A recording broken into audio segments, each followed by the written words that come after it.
You think October 7th was justified? Yes. Yes, for sure. You think it was a good thing? Of course. It's not an attack, it's resistance. We have the 1-year anniversary of 10/7. What are your thoughts on that? What's 10/7? Really? I feel like this is the prank where October 7th actually isn't a significant date. I have no idea what that is. I don't know about October 7th. I'm not sure what happened. October 7th was the day that Hamas came and killed 1,200 plus innocent Israelis, kidnapped over 250. Well, man, that's fucked up. It was a Hamas attack on Israel. Oh, I should know that. Are you guys anti-Israel? Yeah, anti-Israel. How about you? I'm also. Israel actually got attempted to be bombed by Iran, but it was unfortunately unsuccessful. Unfortunately, so you think it would have been better if it actually went through? Yeah. Okay, so I see a kafia. I do have a kafia, yes. So you think October 7th was justified? Yes. Yes, for sure. You think it was a good thing? Of course. I think I understand it. So I actually have 2 people who were at the Nova Music Festival the day of the attack. Would you guys want to tell them a little about your perspective? I arrived at this music festival and I was with my friends and we're dancing for a few hours. And little did we know, less than 3 hours later, armed men with Kalashnikovs and truck-mounted 50 caliber machine guns were going to come at us and kill and rape and burn people alive. We were hunted for 4 hours. Oh, liars. They're liars, right? Yeah. No, your story is actually like your fist. Full of makeup. What you guys have gone through, that doesn't mean that what the people of Palestine are doing right now is not resistance. It would have been resistance if the only people Hamas chose to target were military personnel. That's not who they targeted. I understand. I'm not in the military. She's not in the military. Say that it was resistance is just untrue because they killed everybody equally.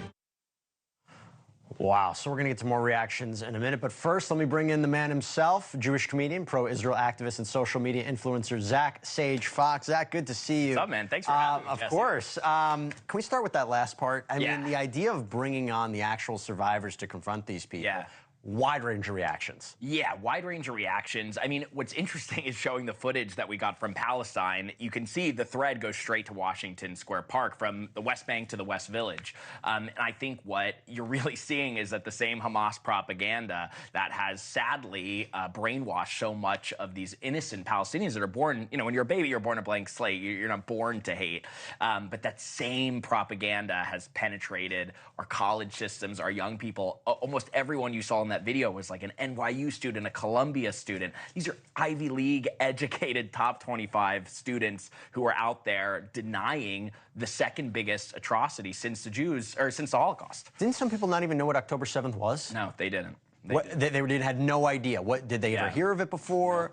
Yeah. And yet they're fighting. College students, yeah. And they're fighting for a cause they don't understand Exactly, what it yeah. result I think was. a lot of what you see in that is it's like a balloon being popped, and you see that inside the pro-Palestine movement is kind of nothing when you really pop it. I mean, obviously, it's so sad that there's casualties, but these are war casualties. There's no genocide happening in Israel, but all it takes is social media to mass propagate that, and you can see that the colleges aren't teaching them anything different. I'm not surprised you went to Washington Square Park to try to find these kinds of individuals who believe this. How long did it take you to find people that were Hamas? Everyone. I have this thing where I just go to Washington Square Park now, and I'm just like, all right, who looks like they're young college students? And almost time and time again, you get the same reactions. If we have time, can I play number 2? This is what your first video was, for people not aware of what you did.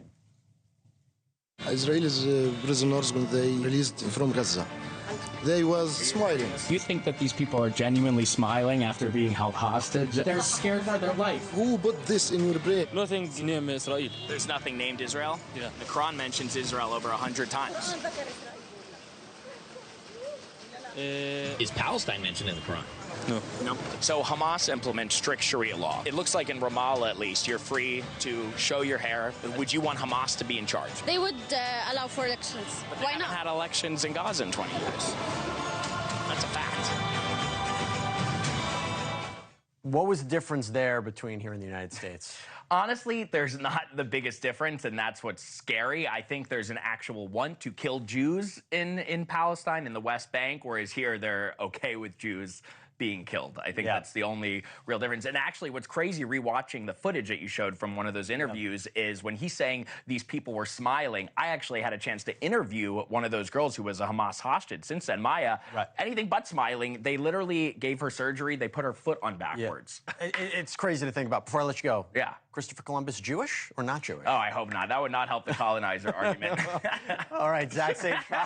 Awesome. Thanks, Jesse. Thanks for watching. Go to joinnn.com to find News Nation on your screen. And don't forget to click the red subscribe button below to get more of News Nation's fact-driven, unbiased coverage.